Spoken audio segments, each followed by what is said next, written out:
Jak prostě tě uděláme?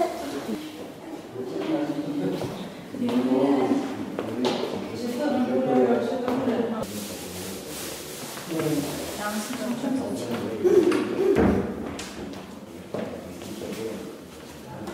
Tak jsem to nevypadá, že někdo přišel, tak začneme.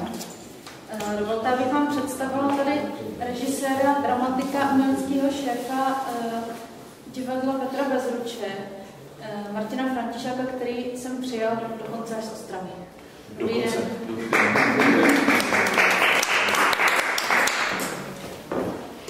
Pokud se nemýlím, tak jste první tady zahraniční host. Všichni zatím byli Pražáci. Aha, tak to je vždycky teda. Tak bychom to brali nejdřív, bude to mám blízko. Bývá zvykem, že na začátku těchto večerů, já jsem to teď Martinovi tam před chvíli říkala, nevím, jestli z toho má radost nebo ne, ale bývá zvykem, že já tady s autorem přečtu, aby jsme to personálně zjednodušili, nějaký úryvek z jeho hry, protože mám ráda, když na začátku ty debaty zazní nějaký vzorek toho rukopisu nebo dramatické poetiky, chcete-li, přestože to samozřejmě je výběr z ukázky a zdaleka to neobsahuje určité rozpětí, ve kterém se zrovna tahle autor pohybuje. A ještě navíc jsou tady dvě, asi nebo tři ženský, takže jestli můžete číst to Fignera, to může. Dobře, no. Je to ze hry Karla, která je relativně nedávná, jako z roku 2011 nebo 10, nevím, jsem. Víte.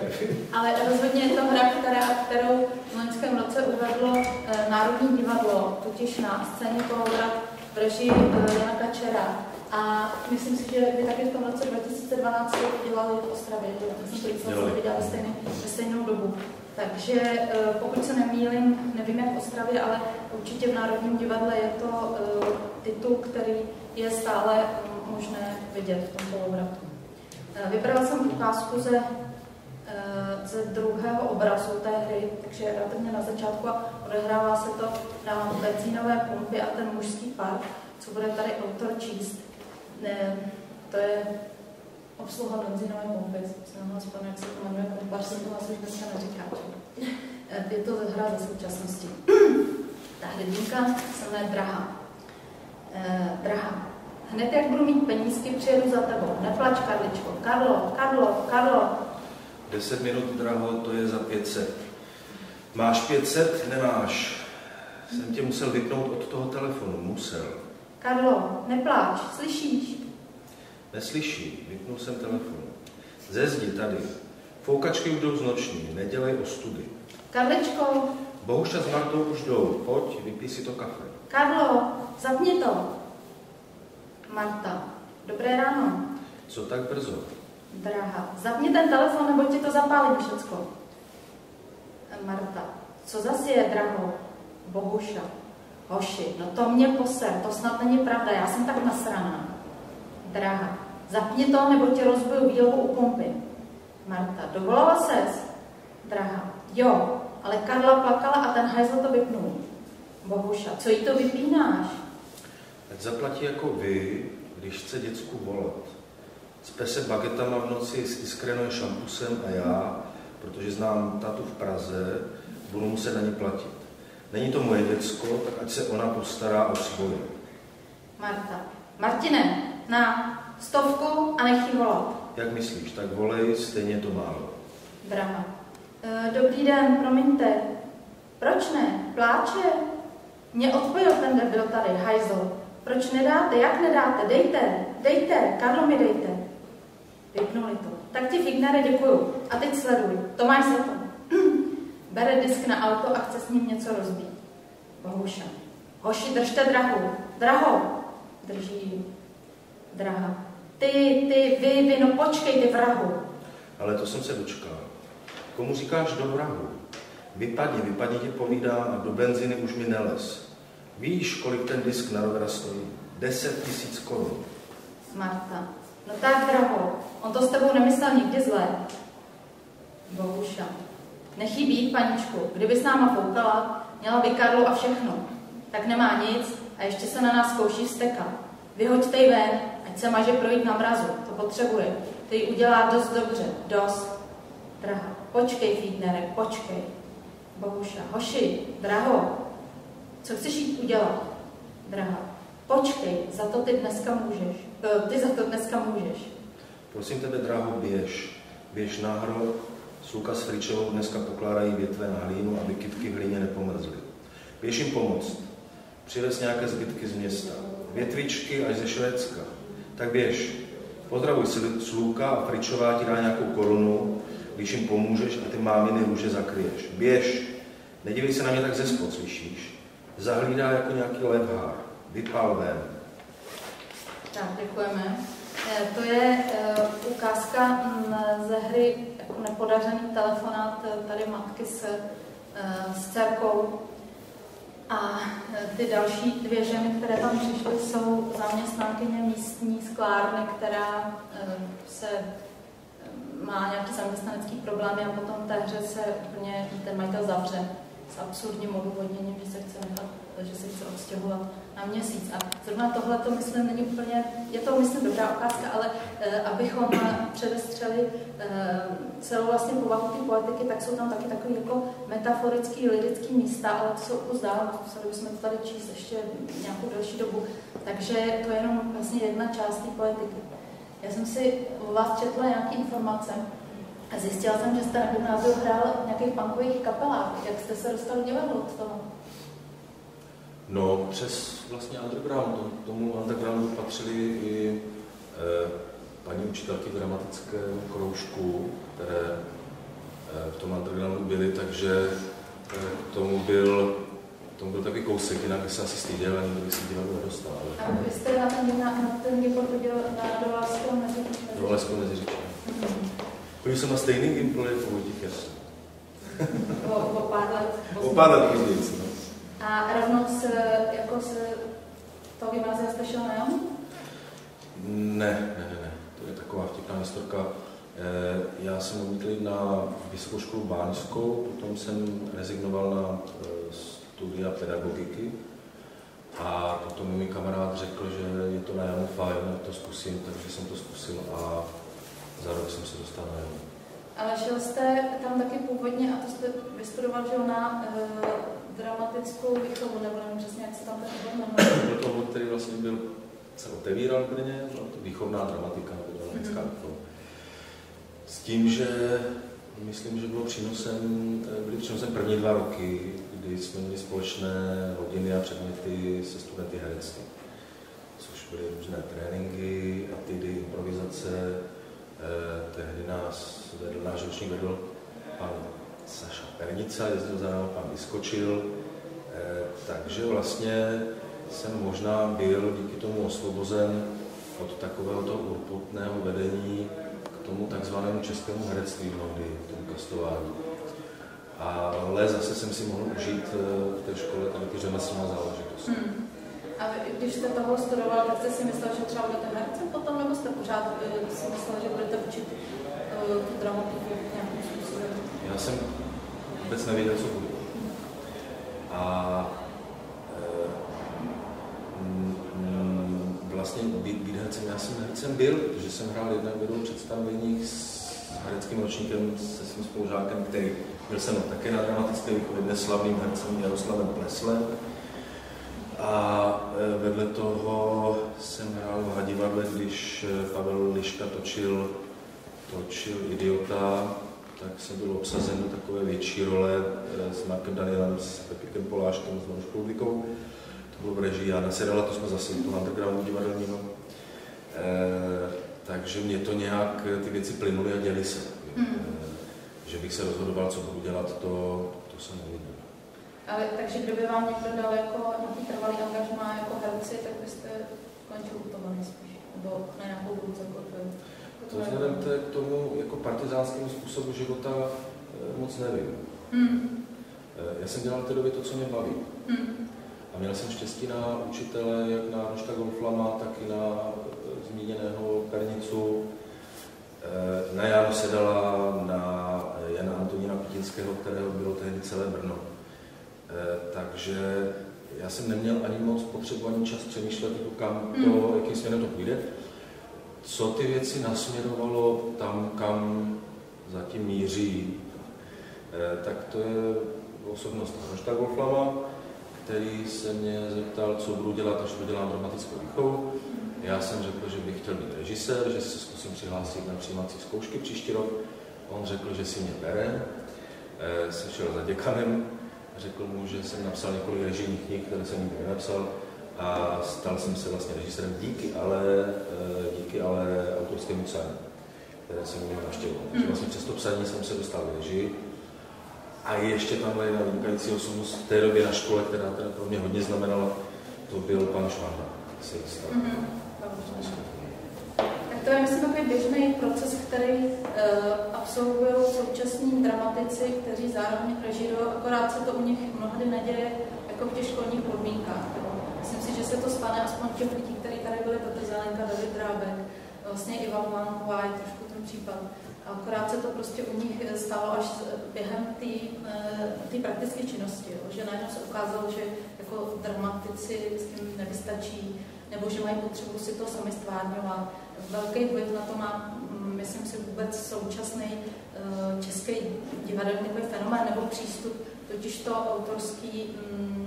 autorský divadlo. To znamená, že dneska už vlastně většina, si myslím, dramatiků tyhletí anebo mladší generace, kteří píší hry, se zároveň pokouší si je režírovat nebo alespoň být zároveň také režiséry.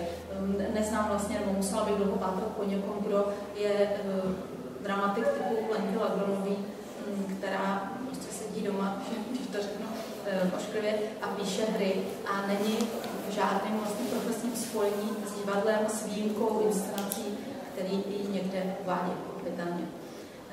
Ale přesto všechno, co jste mi tady teď říkal, tak vlastně nakonec jste Pojamu ale nešel dělat režiséra. Ještě jste mezi tím, pokud vím, měl nějaký jiný profese. Asi to netrvalo moc dlouho, ale... Nebo zaměstnání. Já jsem Pojamu režidoval. Vlastně byla taková vlna zájmu o režii.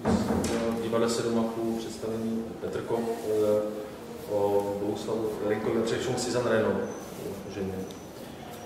Poté mám pocit, že udělal asi 3 nebo 4 režie v takzvaných kamenných profesionálních divadlech. A poté mě s bývalou přítelkyní dcerou Jiřího Bulise přišlo jako nejlepší se odstěhovat na Samotu do hor. Takže jsme se odstěhovali bez nějakých zdrojů příjmu na takový domeček, který jsme se snažili jako zutulnit a snažili se tam přežít. A já jsem pracoval jsem se svojí Husqvarnou 351 v lese s modrovou pilou. Jak to dlouho trvalo? Trvalo to asi rok a půl. Až jste se zase vrátil jako divadlo? Možná, že víc než 2 roky. No, mělo to klasický průběh, poměrně jsme vyhladověli, ten vztah, jako, jak se říká, jako trošku jako vysyřel. Taky vyhladověl. Dům jsme museli prodat a já jsem se musel něčím živit. Já věřím k tomu, že vlastně, kdy já jsem vás poprvé slyšela, tak to bylo v souvislosti s tím souborem Jana Honci v Karolince, což je amatérské divadlo.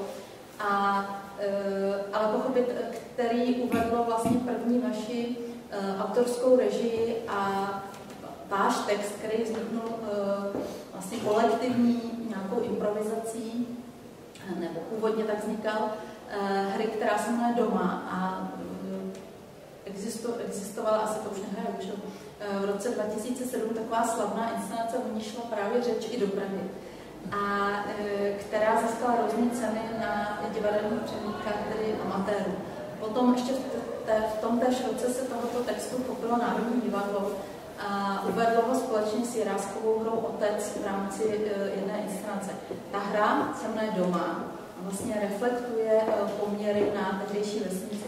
Bydlel jste v té Karolínce, nebo to je nějaký už přesun? Ta Karolínka, to je to místo, kde jste měli domeček, ne? Domeček byl 30 km, jako nedaleko té Karolinky a vzhledem tomu, že jsem bydlel nějakou dobu na tom domečku a znal jsem problémy těch lidí, nebo jsem je zažíval vlastně, jak jsem je s nimi spolu prožíval, tak jsem se o ty věci začal zajímat. V té době to byla taková záležitost jako tunelování lesů, různých bílých koní a rabování lesu. Do toho jsem poznal, už jsem znal tu komunitu Karlovinského divadla, protože jsem s nimi udělal Marišu, jako s ochotnickým souborem, jako první inscenaci.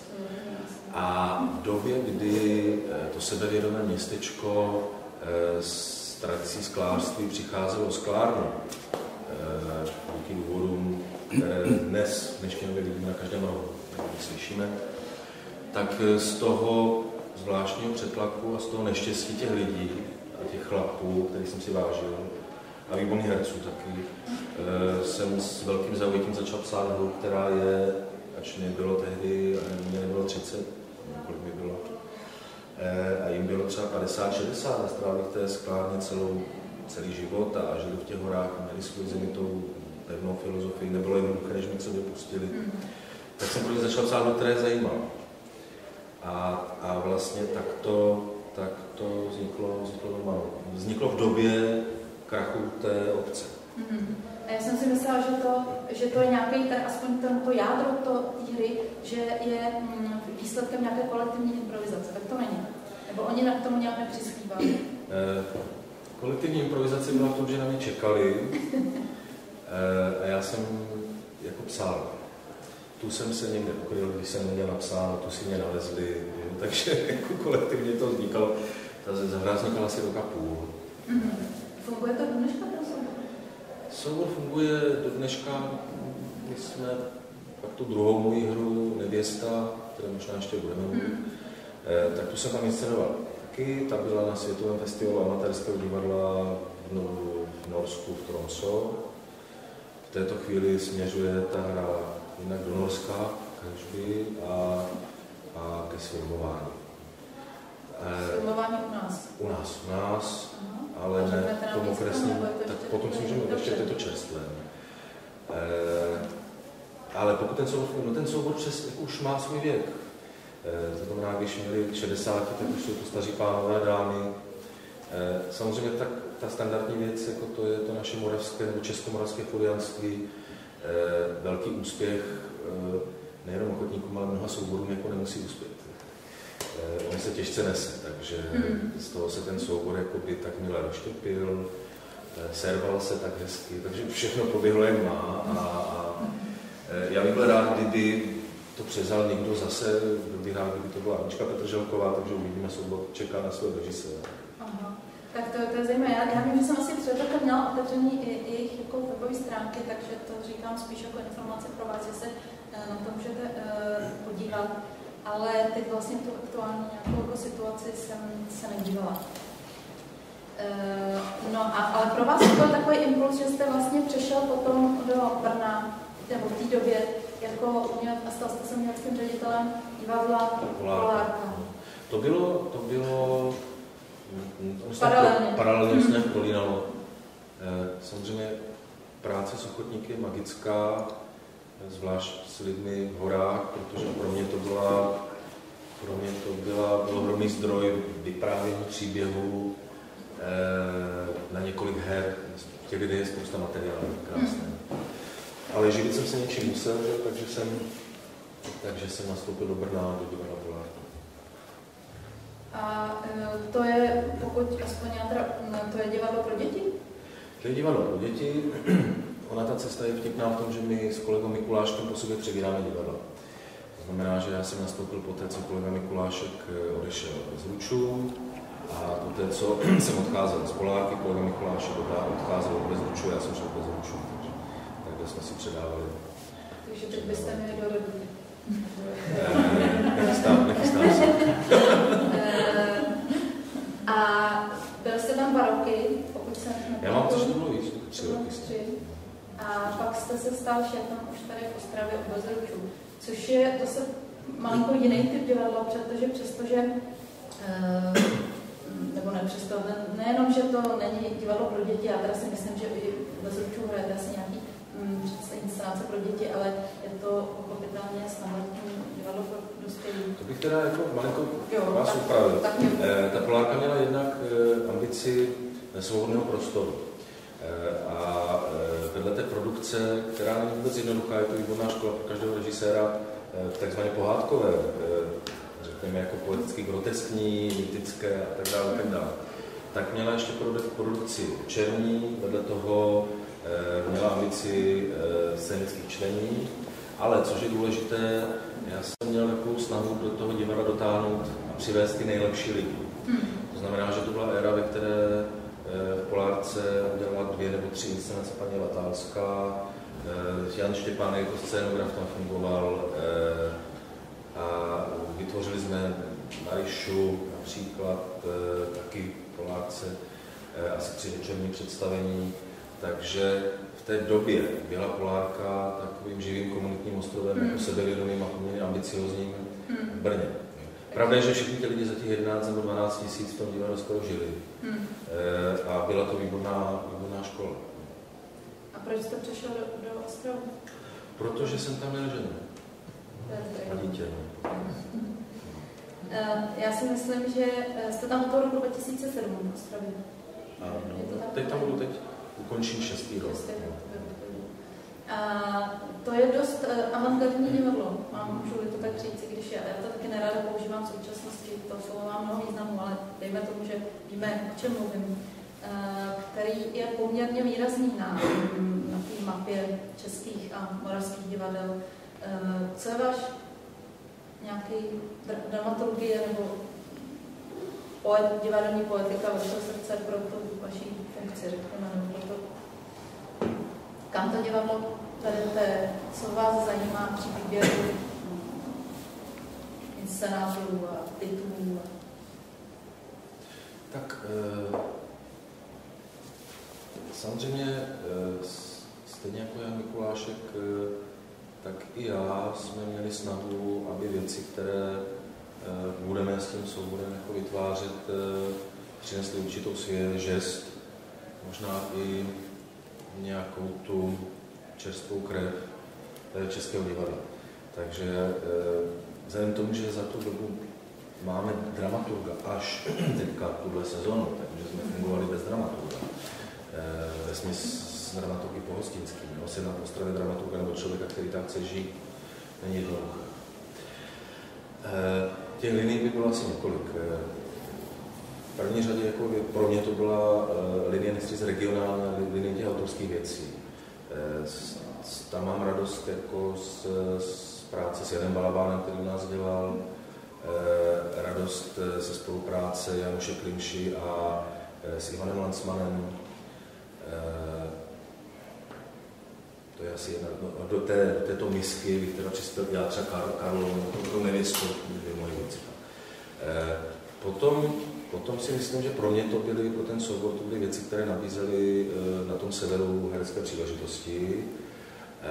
A pro mě to byly věci severské. Nejdříve to byly nějak, jako byl to tedy režil Prolomit vlny, já jsem dělal Wittenberga a Rodinnou slavnost Turkova, takže věci, ve kterých se pracuje s hercem, ten herec se v těch věcech má možnost nějak emancipovat a vyvíjet. Další linii si myslím, že byla je a bude bez ručů otevřít prostor mladým čerstvým šikovným režisérům, že to neloupilo, ale je to skoro pravidlo v každé sezóně. To znamená, že u nás, nechci říct, že začínal, ale jednu z prvních reží udělal Dan Špinár a Petr Polečka, Anička Petrželková, Jan Frič a tak dále, a tak dále. No a potom je tam ještě linie toho, čemu se říká takzvaná ta kasovka, nebo to je linie hledat text, který je komediální a řemeslně zase ten soubor emancipovat v tomto žánru, kdy u nás dělali věci zde někdo příklad. My máme návštěvnost 110%, ale my máme teda 120 míst. Samozřejmě takzvané těžší tituly, komornější tituly jsou velkým problémem, co se týká reprízovosti, vzhledem k tomu, že náš průměrný věk našeho diváka je do 20. Takže to jsou malinko limity, se kterými se pereme, taky svým způsobem definují tu dramaturgii.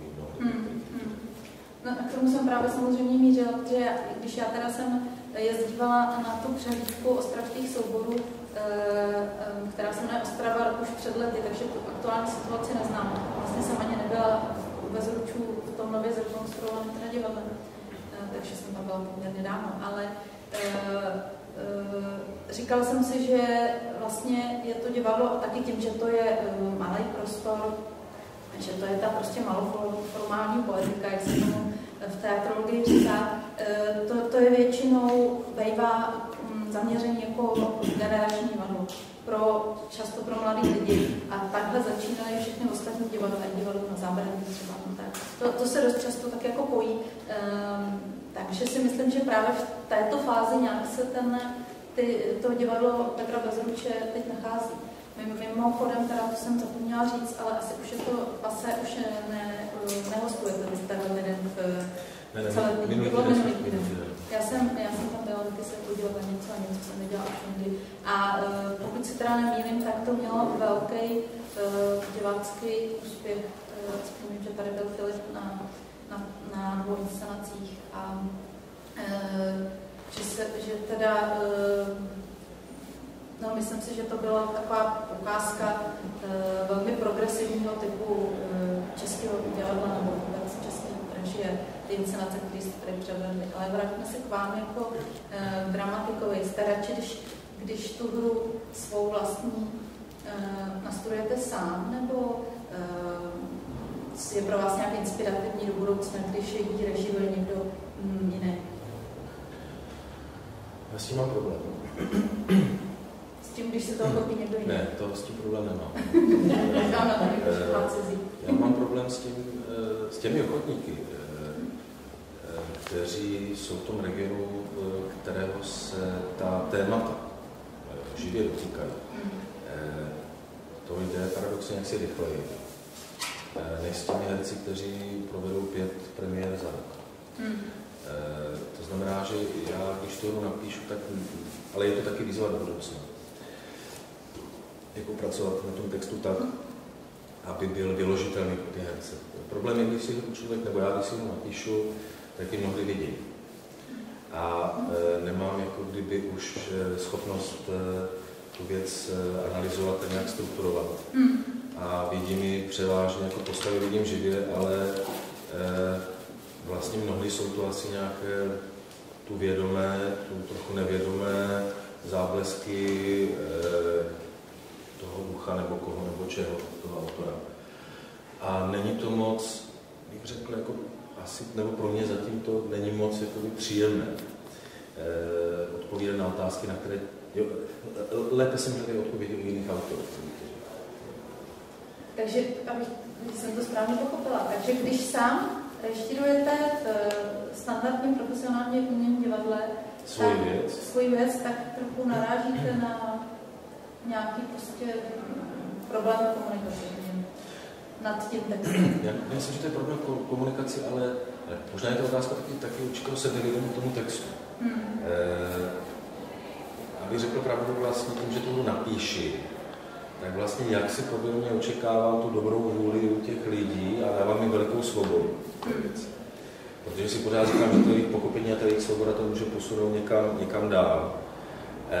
Další věc je tu velkou svobodu u těchto textů, u svých textů těžce proti. Jak se vám líbí třeba ty inscenace, když tady tu Karlu, kterou dělal Jan Kačer? Já si myslím, že to je poctivě jakoby přečtený ten text a je to, bych řekl, udělané jako, až teda bych řekl pěkně tomu textu. Mám to srovnat samozřejmě, jako Jan Kryč to udělal dravěji, říkáte progresivněji, ale samozřejmě Jan Kryč je jiná generace než Jan Kačer a vedle toho jako kolovratý jiné divadlo než divadlo Petra Bezruče. No, mě to zajímalo spíš, vlastně, nebo ptám se na to z toho hlediska. Jestli to není taky, nebo jestli to určitou roli nehraje taky to, že to tady často dramatici, zvláště ty autorští, říkají, že oni třeba ten text nějak formulují, ale určitý jeho výklad nebo určitý dodatky k tomu vidí jako vlastně v té režijní vizi nebo v té koncepci, kterou už tam třeba tak nenapíšou nebo nezakódou, protože to prostě to sepětí toho autora s tím režisérem v té jedné osobě je a není potřeba to dávat si sám sobě, řekněme, na papír.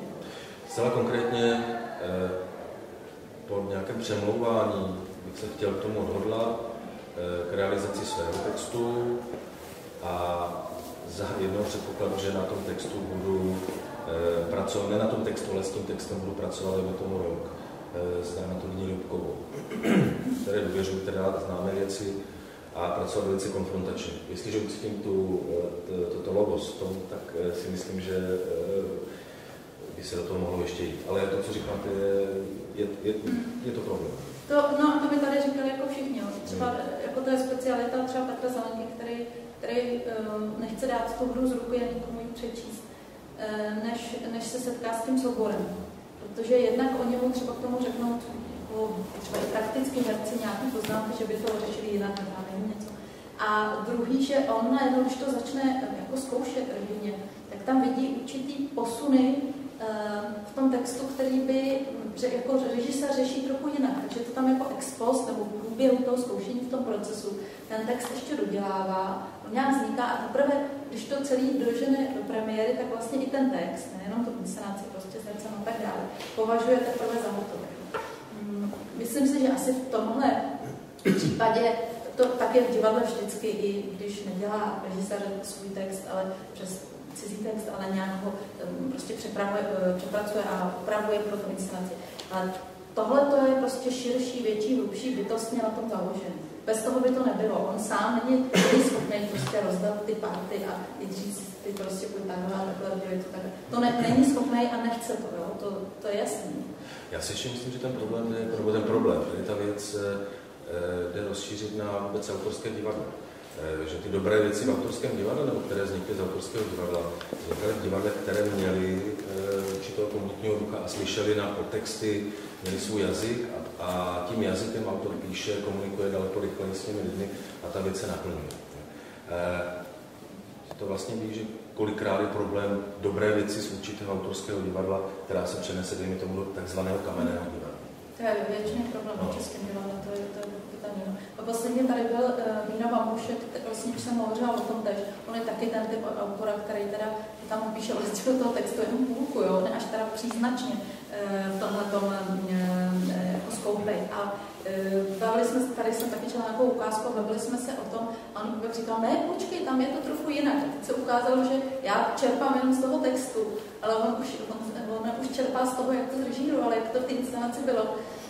A já jsem to z toho textu neměla možnost prostě rozluštit, že to myslí takhle, ne jinak. Takže i existují pochopitelně, to je taky dost běžná věc, ale v současném českém divadle velice častá, že existují texty jako prototexty, které jsou jenom vlastně podstročníkem jakýmsi pro tu inscenaci, ale jako literárně už ne úplně fungují. Myslím si, že třeba kromě toho Mirka Vambuška, Jiří Pokorný v některých svých inscenacích je taky takhle vlastně má jako strohej v tomto smyslu, má strohý dramata nebo teda předlohu. A předpokládám, že většina nějakých začínajících nebo amatérských nebo nově se vlastně tvořících nějakých divadelních uskupení pracuje podobným způsobem. Čili říkám to proto, že a to nereprezentuje nejenom náš host, ale téměř všichni, kteří tady zatím v tomto pořadu vystoupili, že ten fenomén toho autorského divadla vytlačuje nebo zrušil fenomén dramatika, tak ho známe třeba ve spojení s Václavem Havlem nebo s tou vlastně dneska nejstarší generací českých dramatiků. Nejenom Havel, ale určitě nepochybně prostě i Josef Topol, Milan Uhde. To jsou úplně jiný typy autorů. Tam je ten dramatik prostě závazný. To drama je natolik jako pevně vlastně sešroubovaný, že se s ním nedá nějak hýbat. Až na výjimky, samozřejmě v každém divadelním procesu prostě se třeba něco škrtne, ale toto je jiný případ. Ten text tam potom vlastně velí celý ty inscenaci.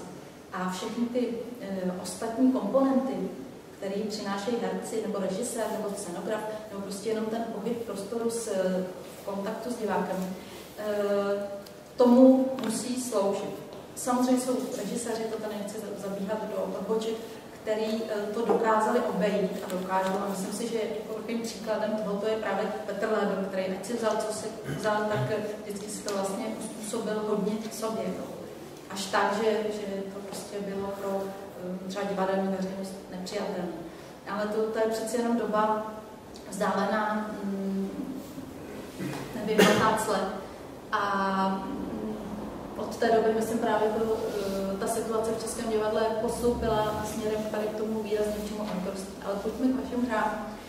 To, jak jste tady hovořil o práci s amatérem v Karolínce a to, co jsme přečetli, nebo co jsme se zatím dotkli nějakých her, vypovídá o tom, že vy vlastně zakládáte ty konflikty dramatické na nějaké sociální tematice. Je to tak?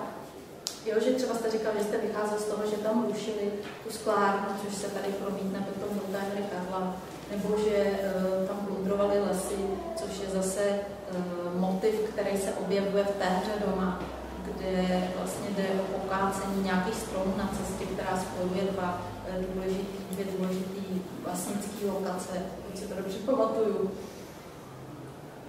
Je to tak, že to vyhledáte a vyloženě ve vztahu k vesnici? No, první věc je, že vycházím z toho, odkud jsem a co znám do této chvíle. Druhá věc je to, co mě zajímá, jsou postavy, víc a víc. Třetí věc, to jsou témata těch postav a ten problém, který mě zajímá, ale taky ne nějak vědomě, ale v té rovině přesahu jazyka a kultury toho daného místa. A samozřejmě se bavíme o nějakém venkovském dramatu, říká se tomu tak jaký jiný problém než sociálně-ekonomický může tou krajinou zahýbat. To je zřejmě toho doma ten problém lesa je jeden z konfliktů té hry. Samozřejmě je tam trocha taky i nějakého marného vztahu, nějaké ztracené lásky, nějaké touhy někam odejít a zase se vrátit. Ale že bych si vybral až na případ té poslední hry, že bych si vybral to, že zaměřím se na toto téma a budu nějak ale teze prostě vykřikovat ty věci, by mě nebavilo z jednoho prostého důvodu, že bych neměl postavy. Takže na to jdete přes ty postavy, že jí dáte nějaký téma? Postavy mě zajímají a zajímají z toho, že si vlastně oživuju, já si vytvářím ten svět, se kterým v době, než začnu psát, tak jako je to sběr materiálu vnitřní, emotivní. A když cítím, že mám psát, tak začnu psát a už si vyčíhnu ty postavy. Že třeba ucítím nějakou postavu a ta mě zajímá. Zajímá mě a chodím kolem ní. Pak ta postava má třeba 2 děti, ty děti mají jako přítelkyně a něco se začne dít. A odehrává se to v nějaké době, která mě v rámci toho sběru materiálu přináší tady ty věci. Placaté postavy mě nezajímají. Nebo postavy jako groteskní to je jedna věc. Druhá věc, to je u hry Nevěsta. Tam byla zajímavý takový příběh, já jsem našel před 10 nebo kolik lety v polorozpadlém domku, opuštěném krabici nějakých jako deníčků, omšelů, špinavých, zasněžených. A našel jsem takový malý zázrak, kdy ta paní, která tam žila, tak psala druhou polovinu svého života sny o své matce. Měla jich třeba 10 za noc. Postup té byl takový, že jsem si vytvořil, to nešlo dramatizovat, těch deníků je asi 1000 stran, že jsem si vytvořil nějaký slovníček, jako se kterým jsem žil, maminka padla do hrobu, nebo našel jsem si taková hesla, která mě obklopovala, abych nějak střebal ten jazyk. Vytvořil jsem si linii příběhu matky a dcery, kterou jsem ještě dohledal jako od místních, něco jsem si jako přimyslel, někde jsem, jak se říká, přitlačil na pilu v tom příběhu. A do toho jsem si tam vytvořil jako linii těch místních toho dneška, jako těch venkovanů. A to je třeba hra, která ještě pořád je v dílně. Jo, může se vyvíjet, protože ten materiál je živý. A to je třeba hra, kde jsem se možná mohl více soustředit na tu dramatickou strukturu. To je pravda, ale kde jsem chtěl do českého divadla, do toho prostředí přinést slovo. Kdy jsem si říkal, že těch jako zkratek, klipových metafor, rezignace na plasticitu jazyka je tolik, že by bylo dobré toho diváka trošku uvařit, řekl bych jako dobré slova smyslu, unudit, odvést, zavést, někde jako začarovat, někde se s ním pomodlit, což by to slovo mělo umět. Paradoxně největší úspěch ta hra teda měla v Norsku. Tomu slovu nerozuměli, ale možná vnímali tu melodii, rytmus toho slova. Takže to je zase jiný přístup. Jo, ale mně teda zrovna tato hra připadá dost taková působivá. Teď nemluvím jenom o té struktuře, protože ta je poměrně tak jako roztříštěná, ale to by mi nevadilo, že se to z nějakých jako jednotlivých obrazů, malých obrázků skládá konec celý ten obraz. A je tam jedna postava žijící dcery, která vlastně prostřednictvím nějakých reminiscencí vytváří obraz své matky, která tam taky vystupuje. Obě jsou vesnické prostitutky, nemýlím se. S nimiž byla ve styku po celý život ta vesnická veřejnost. A teď se tam v tom, celý to probíhá, jako vlastně je to taková retrospektiva svého druhu, celý to probíhá jako vyklízení domku po té zemřelé matce, což zřejmě je teda obraz přejatý tady z té skutečnosti, ale to je nakonec vedlejší. A v tu chvíli, kdy se ten domek vyklízí, tak se taky vyklízejí, vlastně nejdřív odhalujou a jakoby uklízí ty vztahy mezi těma lidma, mezi tím, že nevím, jeden soused má s tou dcerou dítě, už vlastně dospělý, jiný soused, který jim neustále vlastně tak jako vyhrožuje, ale přesto za nima chodil a tak dále. Takže tímhletím prismatem toho specifického příběhu, myslím vlastně vesnického, nebo takového dost výjimečného, tak se odhalují, ukazují ty vztahy mezi lidma na vesnici, které jsou nějak narušený a který vlastně se, některé ty postavy asi rádi se dobrali té, nevím, slušné podstaty, ale to třeba přes některé, nevím, hříchy minulosti není možné. Tohleto vlastně je podobný princip, který používáte v té hře doma. A v obou těchto věcích, ještě pak se vrátíme, ještě pak budeme mluvit o jiných našich hrách, ale v těchto těch dvou, které hodně jsou vlastně takový jako senzitivní, až bych třeba řekla, že je mohla napsat ženská. Což vás nechci anotovat. Ale speciálně ta nevěsta, to si představuji, že by mohla napsat autorka. Jsou to hry, kde se vlastně tyhle ty těžký, vesnický, sociální a ekonomický a tragický témata nebo motivy konfrontují právě třeba s jazykem, který je pochopitelně nějak třeba nářečový, ale je různě takový jako lirizovaný, jo. Taky tam často používáte buď písňové texty nebo jako poezii.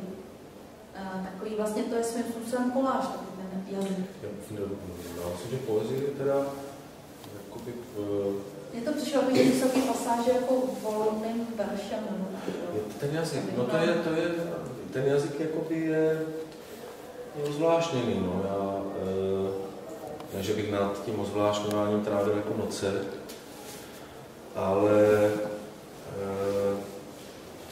já se velmi bojím takového jako jenom popisu a ty věci se někdy sami v sobě jazykově zvrtávají. Na mě tady Alexej Piško, když říkal po premiéře Karly, jak se natrápil s tím jazykem, a to říká spousta herců, protože ale já to taky píšu proto, aby ti lidi neříkali ty vole. Jakože ta struktura toho hovoru jazyka je mnohdy v té dolávanosti, ale zase nejsem takový mistr, jako byl Video Molkovi. Že by to hovorilo značně k tomu minimálu, ale nějaká potřeba, která je ale přece i v současné minimálně české proze, nějakého, a nemyslím si, že to je asociativní psaní, ale nějakého přínosu právě v té rovině toho jazyka, přínosu jakoby, mě láká. A v čem je ta hra o Palachovi? Nebo toto já vůbec neznám, vím, že to existuje. To je Palach 69. To byla taková potřeba udělat hru o Palachovi, že jo? A bylo to v 97,5, které už neexistuje, byla tam bezvadná komunita herců, výborná. No, 2006 jsme se tady vypsali. Takže jsme sbírali jsme materiály, veškeré, ta postava nás zajímaly, chtěli jsme tomu přijít na klub, ale v tomto případě nejde o text. To byla inscenace, která vznikala opravdu v útržku z archivních materiálů, to je koláž. To je kolážová věc. A šli jste na taky přes tu postavu vlastně? Šli jsme na to. Samozřejmě nás zajímalo ta základní otázka, která je ve spoustě z nás, je-li to sebevražda, nebo je-li to čin. A snažili jsme se nejenom logicky, ale z těch daných reálí, o kterých se moc nehovoří, to jsou ty dvě partnerky, a teď asi vidíte ve filmu, já jsem ještě neviděl. Vztah jakoby k nějakému spirituálnu, maminka, tatínek zemřelý a tak dále. Takže přes tady ty věci dojít k tomu, co může přinést takový, nebo k čemu, tak, ten čin. K čemu jste došli? Došli jsme k tomu, že to nebylo jednoduché. Došli jsme k tomu, že to nebylo jednoduché pro maminku. Došli jsme k tomu, že jsme ukázali ty dva vztahy těch dvou dívek, které měl. Došli jsme k tomu, že jsme ukázali to, co vlastně zatím bylo. A došli jsme k tomu, že teda já taky v tom, že podle vyjádření doktorky, která Palacha ošetřovala, to byl velice silný člověk, který dokázal zvládnout natolik fyzickou bolest, že přes ní dokázal vyslat nějakou zprávu. A tomu pro mě ta osobnost se projevila v tomto bodu jako velice silná. Myslím, že se zapomíná na to, že mu bylo 21 let. A že to byl evangelický kluk, z evangelické protestantské rodiny, který, takzvaný špark se říká někdy, který ostatní chlapce na koli, kteří měli své bohemské zážitky a příběhy budil ve 3 hodiny ráno tím, že se strchoval a učil. Například ty věci. Ta vůle byla ano. Já jsem o tom začala. Jenom ještě tady bylo to, že to jako nebyla skutečně paranoja, že se kolem toho zkoušení začaly motat nějací divní pánové. A nám nějak uniklo, že v ten premiéry se přijal ruský prezident Putin omluvit za rok 68. Takže oni si nás jako vlastně vydali, aby se tam nikdo nezapálil, nějaký happening, nebo vlastně něco nevzniklo, takže jsme měli takové jako ještě. To je hezká okolnost, tak pozadí. Já jsem o tom začala mluvit proto, nejenom, že je to relativně aktuální téma teď vlastně v české kultuře, když já nevím, kolik z vás to filmové zpracování vidělo, nebo televizní. Ale protože vlastně na jednu stranu tady jsou hry, o kterých jsme už mluvili, Karla, Doma, Nevěsta, v určitém jako těsném sepětí s tou vesnickou tematikou, já to spíš je to taková antivesnická, protože to, co je tady známo jako vesnická tematika z 50. třeba let, ta kolektivizace a tak, to já bych tomu nerada vztahovala. Když pochopitelně ta země se nějak vyvíjí a tahle ta minulost tam taky je, to není jenom ta minulost té otřesné české dramatice této doby. Ale že to je jedna linie nebo jeden typ těch vašich her a ten druhý se víc zaměřuje právě, asi teda proto jsme třeba možná mluvili tady spolu taky o tom, jak je pro vás důležitá postava, že ten druhý typ nebo ten druhý proud se zaměřuje na, já tomu někdy jako zjednodušeně říkám, na vlastně portrétní dramatiku. Když je otázka, nakolik ten Palach byl portrétní, ale přesto jde o nějakou vlastně o nějakou čertu nebo vykreslení té osobnosti z historie známé nebo reálné, kterou si vyberete. Kromě toho Palacha to byl také byla osobnost Eskimo Velcla. To už je hra, kterou jsem četla a která vlastně reflektuje, pokud se dobře pamatuju, jenom ty jeho brněnské návštěvy nebo brněnské působení a vztahy se spisovatelem Těsnovítkem a tak podobně. Jak k tomu jste se dostal? Přečetli si ty nápisky? No, ještě k tomu Palachovi tam samozřejmě, myslím, že netřeba se za to stydět. Že já nevím, jak ta generace 20. současných, myslím generace 30. Ale myslím, že pořád je tady potřeba hledání hrdiny jako v té naší kultuře. Ač teda je to Eskimo, vlastně Palacha zrovna máte tady. Jako každý to hrdinství má jiné, jeden o ohni, druhý o ledu, ale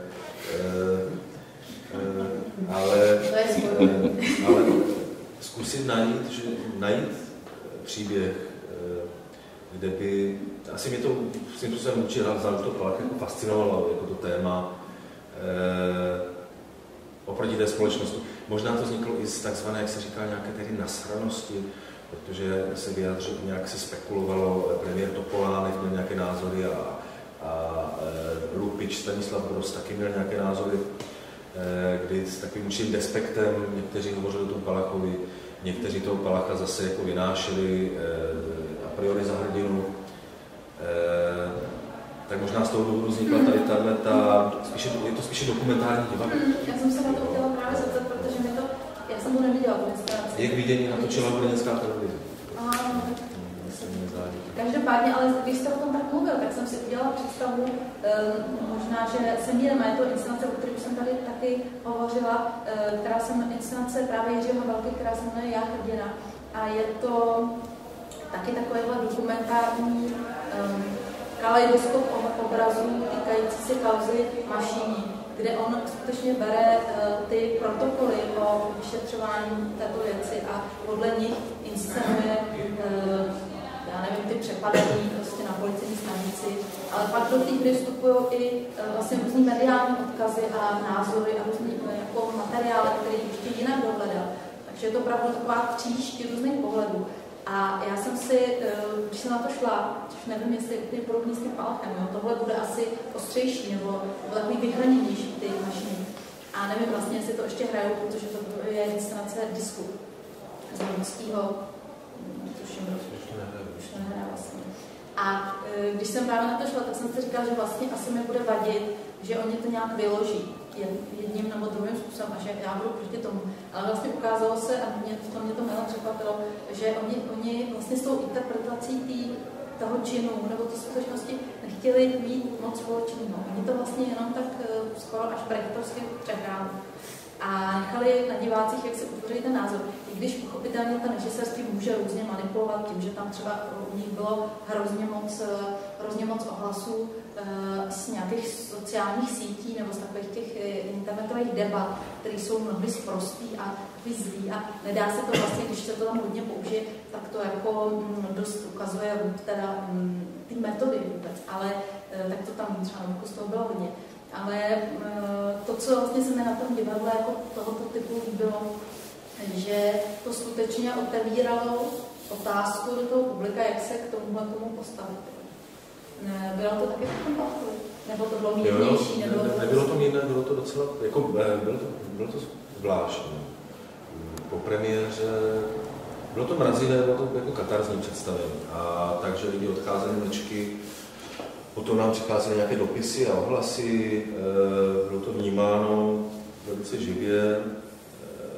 V Brně nevyvolalo to nějakou ostrou debatu. Jako to, já si myslím, že tam ten příběh toho chlapce, který velice rychle dospěl, toho diváka zasáhl. Každopádně zemřel 21letý chlapec ve veliké špíně. Já jsem říkal, že při tom sběru toho materiálu a zážitku z těch věcí při tom zkoušení jsem měl často taky pocit, jako když jste otevřeli starý, zatoklý hrob a jde na vás něco, co nechcete ani vědět. Tam potom, že exhumace těla maminka Jana Palacha v Láznici. a tak dále, a tak dále. No, já jsem se jel podívat, to už je takový dovětek na ten domek ve Šepatech a náš národní hrdina, ten domek má, tak vypadá duch hrdiny u nás. No. Ten domek je vybydlený, je tam bysta, na ní se schlá květina, vybitá okna, je to takový žalostný pohled. A do toho chodí lidi kolem, když tam jste s kamerou a začnou vám vysvětlovat, jak to všechno bylo, jaký to byl, nechci idiot, ale jsou vulgární. No a ten Velzel, to je jiný příběh úzroství. Tam se mi zase líbila ta jako krásná věta českého emigranta. Že tady nemůžu být, jsem se tady v této zemi cítil strašně zotročen. To mi přišlo hrozně dobrý mimo těch jako ještě jiných záležitostí, ale tam je krása vyprávění,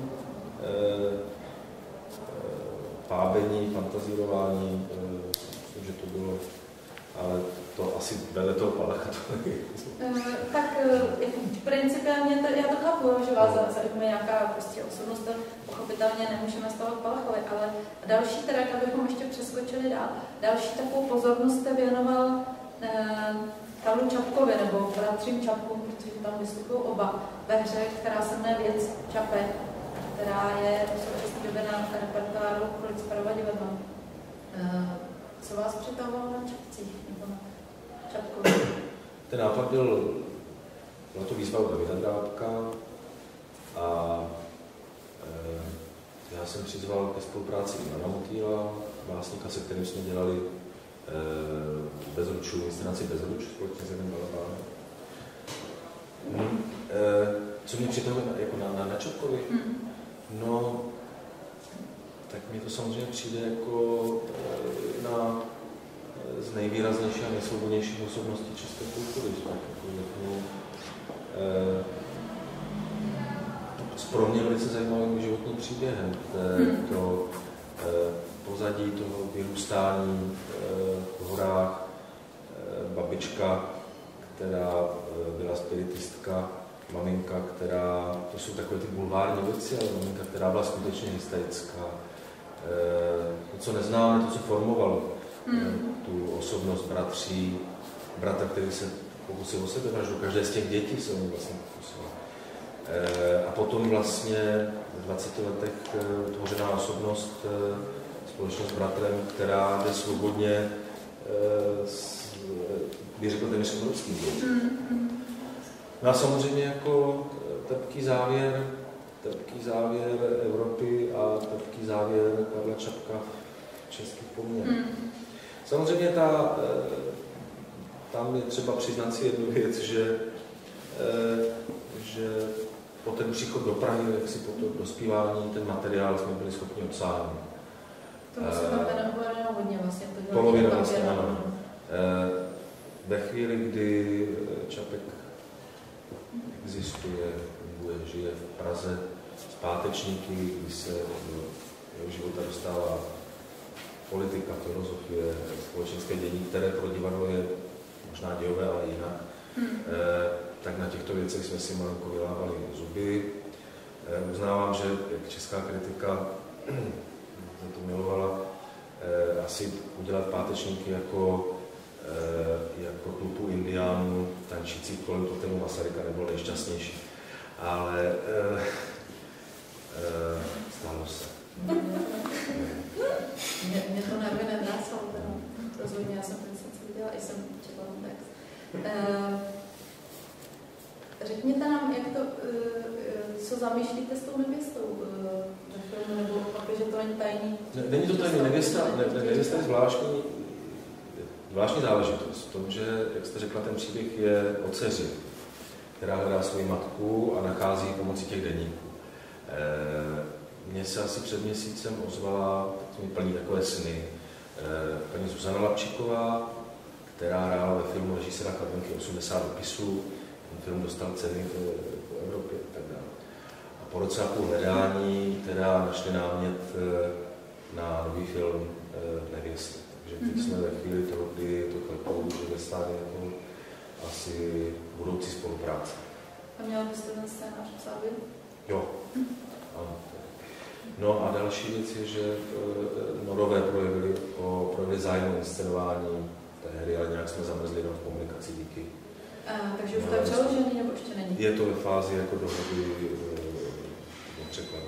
To je vlastně informace, kterou já moc nevím, ale mohla bych si ověřit, ale nepřipravila jsem se na to, jaký vaše hry jsou přeložený a do jakých jazyků máte představu? Já mám takovou databázi z divadelního ústavu, kde toto mají třeba, ale nepodívala jsem se to rozprávnutí. Tak to nevím. Já myslím, že nejsou tedy. Takže takto vím, že Karla se měla překládat do němčiny a já mám protože doma přeložil Saša Minář do ruštiny a vlastně do Ruska. A nevím, jak uspěl. A ještě s tou nevěstou ten příběh té hry, a to je to chodit krajinou, vždycky jako vás předběhne možná, je v tom, že moje babička byla sudetská Němka, jako nebyla nevěstou, ale a její muž jim nesli 2 děti z prvního manželství. Jedno dítě se z útěku vrátilo domů a jedno už babička v životě neviděla. A je tomu asi 2 týdny se ozvala moje 75letá teta. Objevila se na světě, máma má sestru a tetu. A ta teta z toho útěku, ta teta měla cirkus ve Švédsku, poté v Americe, a teď má hotel v Německu a chce najít svoji matku. Takže za týden se moje máma má setkat se svojí sestrou. Takže vlastně to hledání té matky se nám takhle dostane do života. To je hezký příběh. No a hlavně se našly v rodině ty kořeny divadla. Cirkus. Tak doufám, že to bude pro vás nějaký námět do budoucna. Ještě mi řekněte, co děláte třeba, nebo o čem uvažujete, že byste teď chtěl dělat? O čem přemýšlíte? Co dělám? Co třeba byste chtěl psát, nebo taky samozřejmě režírujete standardním způsobem, nebo ne úplně standardním, ale standardní v tom, že režírujete prostě hry normálně jiných autorů. Teď pracuji na textu pro divadlo České Budějovice, kdy pracuji na takové adaptaci Lazarové adventu. Tak to je taková milá, myslím, že věc. Kde bych ale chtěl právě se dostat do roviny té poezie, té věci, s nějakou intenzifikací příběhu bez těch takzvaných venkovských jako reálí, bez toho realismu, který komunisti tak rádi jako ukazovali v těch detailech. A jak říkal Květinský, už ty rekruty nechce ani vidět, jakože ty roky na vsi, takže bych byl rád, kdyby to téma matky, která má toho starého muže kvůli dítěti, protože zabili poslední krávu, bylo, já nechci v nějakém jako symbolistním bezčasí, ale kdyby bylo přenesené teď a dnes bez nějakého ornamentu. Tak to je jedna věc. Druhá věc je to, že mám napsanou hru, která se zabývá, ale o té ještě moc nemůžu hovořit, protože je v nějaké soutěži a ještě to je tajné. Ale tam mě zaujala jedna věc, tajná není. To je osobnost paní Evy Lorencové, která napsala knihu Krvavé oleje a zabývala se tady těmi věcmi, na kterých vznikla taková, bych řekl, určitá část ekonomických elit této země. A já jsem vlastně věnoval hru, ve které jsem se pokusil vytvořit takové drama, které se netýká opět těch sociálních věcí v prvním plánu, ale možná rodiny, do které se dostane tento nešvar. Původně se to tam měla jmenovat Klaus Medved, ale poté, co teda vznikla ta amnestie slavná, tak se říká, že nebudu tendenční. Tak to je taková věc a rád bych ji dělal, samozřejmě nejraději bych ji dělal jako v té Karolince, ale samozřejmě už narážím na tu věc, že syn má 6 let a víkendy vyběhal mezi herci, už nejsou možná, už toho nebavil. Takže to je taková další věc. No a potom je v nějakém platonickém rozvažování doma jako film. Ale to už je horizont nějaký, jako, a to bych chtěl točit. To bych ráda. Tak já vám poděkuji a dám tady publiku prostor pro to, aby se vás něco zeptali. Jsme aspoň tady nakousli něco, co doufám, by mohlo vyloudit nějaké otázky nebo potřebu to doplnit. Já mám takovou hloupou otázku, omlouvám se. Já jsem od vás převzala, když jsem viděla Karlu v Kolobrahu, tak jsem od vás převzala, když kamarádky začnou strašně naříkat. Mám hodně kamarádek, tak já říkám, pojďte hoši. Jo. A proč tam viděla jsem, a to je úžasný, a zbyly tam jenom ženský a chlapy jezdí s těma nákladákama a prostě konec. Tak jenom jako, že to velmi šokuje tady v Praze. Ono to šokuje, ale to je... A slyšel jste to, nebo to jste to je věnováno jedné paní přímo v tom souboru Jana Honci, která přijde a řekne, jsou tam 3 ženy a řekne hoši.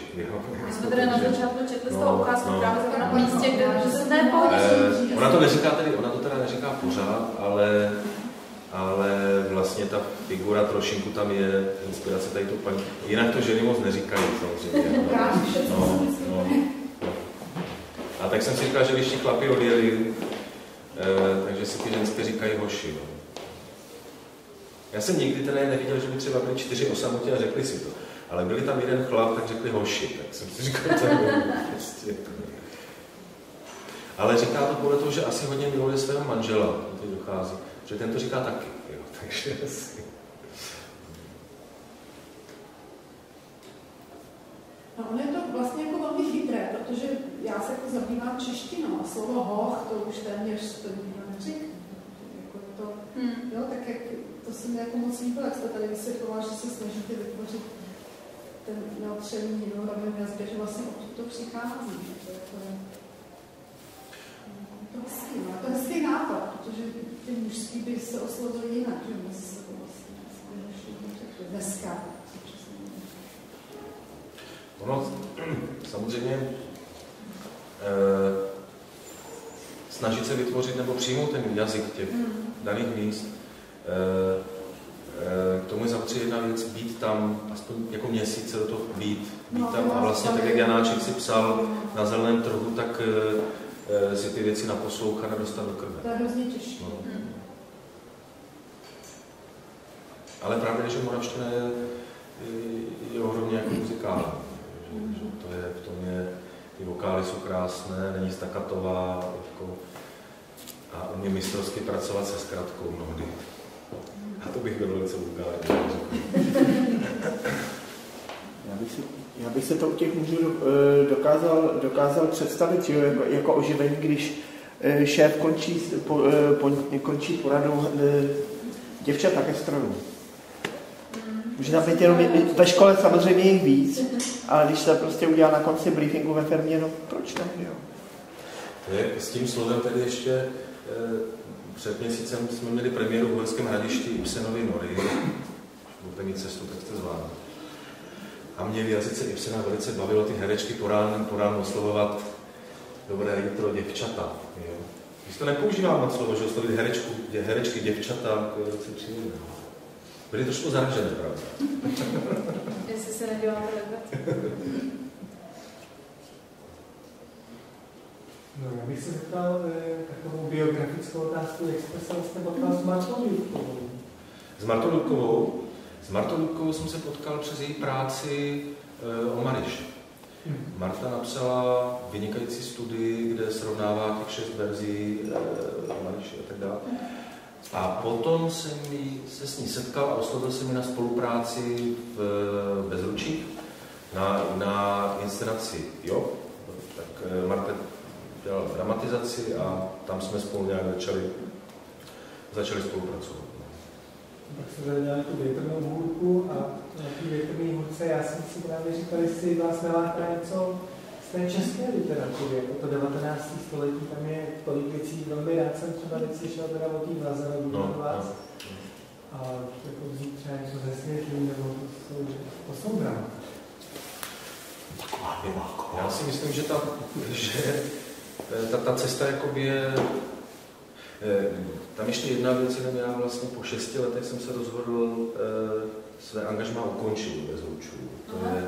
Takže já vlastně takže ne reduta, ale právě to, co jsem si nemohl dovolit jako mnohdy díky termínům a věcem, to, jednak dělat věci, které jako chci. A v Ostravě, tam řeknu v Ostravě, ani Lorka, ani Světla, ani Glazarová, obávám se, pro to publikum nefungují.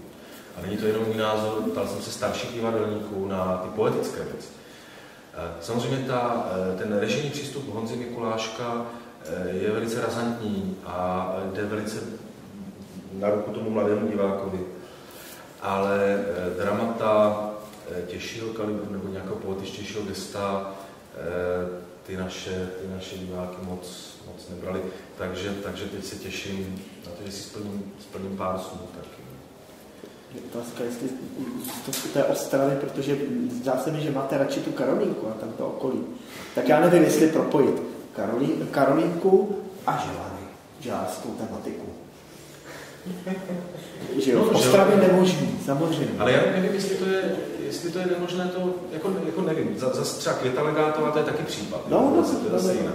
To je, já jsem měl to štěstí se s ní setkat. Ona měla asi 20 koček v bytě. Takže to při vší úctě k ní, tedy jsme byli informováni, takže jsme si dali čínskou masku pod nos. A teď měla je třeba podle závodníků na motocyklu. Chiron, Buffon, ale chtěl jsem tím říct, že ano, že neviděl jsem Želary v ABC, jestli se nemýlím, neviděl jsem. Ale rozhodně tam, co se týče postav, tak, ale chtěl jsem říct to, že Legátová je, myslím, že v těch postavách přijde velice razantní, to jsou tvrdé, až bych řekl, nechci říct jako křižanovské postavy, ale mají tu zemitost a neotesanost jako to. Možná, že to by se zrovna chytlo v tom Hradišti, v tom slováckém. No, tam jako... dokonce to tam nějak nabízeli, no. Že by se to tam mohlo dělat. Takže vy vlastně teď, když jakoby Kralu pustíte to angažmá, tak budete na volný noze. To chcete si splnit tím. Já teda vám řeknu, že si to jakoby tedy můžu dovolit. Já jsem za to moc rád, že ta práce se tak jako nakumulovala, že se dá rozložit do několika let. Takže a myslím si, že v komunitním divadle neříkám, že to má být pravidlo, ale že když ucítíte určitou opotřebovanost a to, že už do toho souboru nejdete takhle těmi věcmi, ale že najednou jste naroven těm lidem a reflektujete ty věci, které byly, takže musí přijít někdo jiný. Zvlášť teda do souboru, který má ambici, progresivní ambici mít křižovatku. A u Bezručů tam bylo období, že pana Janíka, ten tam byl leta, ale většinou se šéfové stříleli po 2-3. No to není výběrový řízení, nebo? Ne, tam je nástupce. Štěpán Páců. To není na výběrový řízení, nebo na ředitel, že? No. Jo, tak to je na předání štafety, no.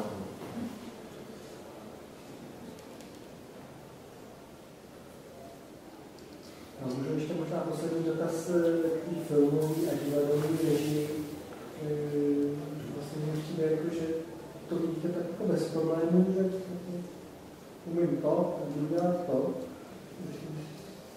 No, ono to není z čisté vody. Tady jsme to hovořili. Měl jsem mimo jiné to štěstí, když jsem šel v Brně na nádraží, kdy kolega z Větrných mlýnů, Minařík, mě oslovil a řekl, nechceš točit cyklus o českých básnicích? A já jsem řekl, jo. Řeknu vám, že první den natáčení, jo. Bylo koho volíš, Vlastně nebo Mažňáka, jo. Takže 14:09, nebo tak třeba. Než jsem tedy se přiznal, že jsem to nikdy nedělal a naštěstí kameraman Vejslík, který je ze školy od Juraje Herce a pana Macháně, se mě ujal, takže jsem absolvoval 45 setkání s českými básníky a točil jsem jejich dokument. No, takže potom jsem natočil velký dokument o Millerovi na Slovensku, takže nejdu do toho filmu nepoznamenám. Já jsem to zapomněla říct. A chtěl bych to, myslím, že není to taková ta ambice, jak mají studenti, proč jdou na herectví a vyhráli seriály, měli prachy. Nečekám o toho, to je, jako už léta máme sen, že si uděláme s kameramanem film Wendersovského typu. Budeme se snažit udělat film za málo peněz, tím, co nám tady v tom filmu chybí, a to jsou zase ty postavy, příběh a herci. Teď nevím, jestli jste viděli ten Wittenbergův film Hon, doporučuju, je to natočeno, jestli se nemýlím, na jednu kameru. V prostředí, které nejsou nikterak složitě svícená, nejsou tam žádné jízdy, žádné jeřáby, takže to, co mě láká zkusit s kamarádem sehnat nějakou tu korunu a natočit příběh, to by mě lákalo. Protože když jsme tady u toho filmu, tak jak údajně říkal náš přední český výtvarník kostýmní pan Pištěk, při předávání českých lvů, nebo říkal, český film je v současné době takový okresní převod. A to se ho nechci nějak dotýkat, ale vidíme, že třeba právě ten člověk, který má točit tu nevěstu, že, tak si peníze sehnal v zahraničí. Já jsem zjistil, že i v Čechách existuje jakási nezávislá vlna filmařů, kteří ale pracují úplně jiné linii a v jiném modelu, než je Ministerstvo kultury a Český fond. Takže v tom vidím nějakou taky možnou cestu.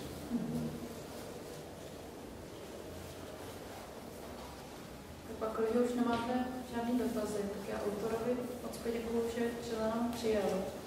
A budeme se těšit někdy příště a hlavně se budeme těšit na to, co uděláte novýho. Až něco zase uvidíme, tak si vzpomeneme, že to je tohle člověk, který tady s námi o tom mluví. Tak se budeme těšit. Děkuji. Děkuji.